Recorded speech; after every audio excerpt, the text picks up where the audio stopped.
Omnibus Law sudah disahkan, tapi perdebatannya masih berlanjut sampai sekarang. Ada yang pro, ada yang kontra, ada yang hoax, ada juga yang terus menyebar propaganda. Gak apa-apa.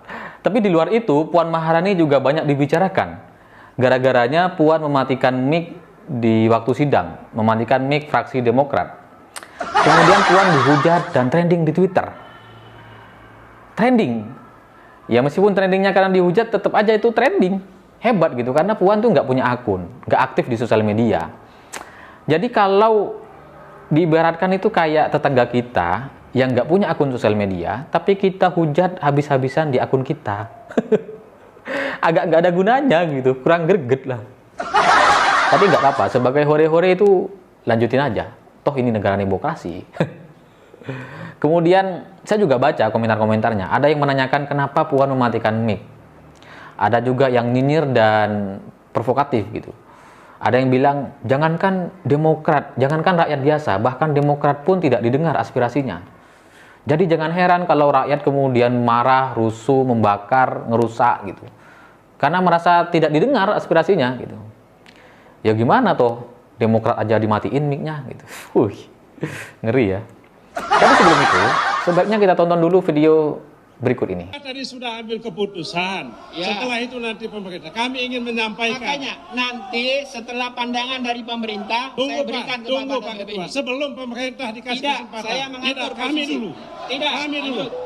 Kami persilakan kepada pemerintah. Tolong Pak Ketua, Pak Beni, baca pasal ini. Baca ini. Saya baca. Pak Beni pakai yang lama itu. Pak Ketua, ada ini tatip. Pak Beni, saya minta Anda nanti bisa dikeluarkan dari ruang paripurna. Kalau Anda tidak mengikuti aturan mekanisme. Dengar dong.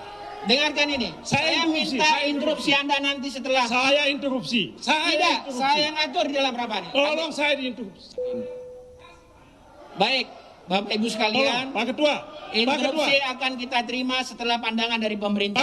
Pak Ketua, sebelum pemerintah yang sangat saya banggakan dan hormati, tolong kami dikasih kesempatan. Saya sudah 1 menit. Tidak, Pak Beni. menit. Saya ngatur dalam kesempatan ini. 1 menit. Tidak. 1 menit. Persilakan kepada pemerintah untuk menyampaikan pandangan. Nanti setelah pemerintah baru. Kalau demikian maka kami fraksi Demokrat menyatakan walk out dan tidak bertanggung jawab. Jadi gimana? Masih nyinyir tentang Puan atau sudah berubah pikiran? Jadi begini, dalam sidang itu ada banyak fraksi, ada 9, ada perwakilan pemerintah. Semua orang diberikan kesempatan yang sama, waktunya sama. Demokrat juga sudah diberikan kesempatan untuk bicara.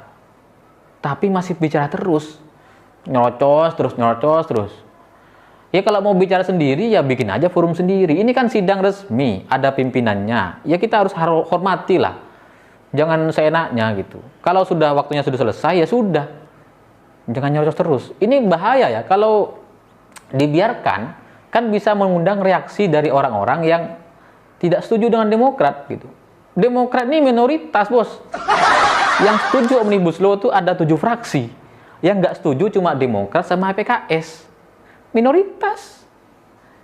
Itu kalau Demokrat tetap nyerocos, provokatif gitu, kan bisa dilempar kursi, bisa rusuh gitu. Udah pernah kejadian kan DPR rusuh? Apa mau diulangi gitu? Kan enggak. Jadi sudah benar, Demokrat itu baiknya dimatiin aja mic-nya supaya tidak terjadi suasana itu kondusif gitu. Sama kayak grup WA kita lah. Grup WA itu kalau ada orang yang nyebarin hoax atau konten-konten yang tidak patut gitu, daripada bikin ribut terus ya mending di remove. Cocok tuh. Lagi pula, setuju dan tidak setuju itu pilihan gitu loh. Demokrat kalau mau dihargai ya dia harus menghargai orang lain. 7 fraksi setuju.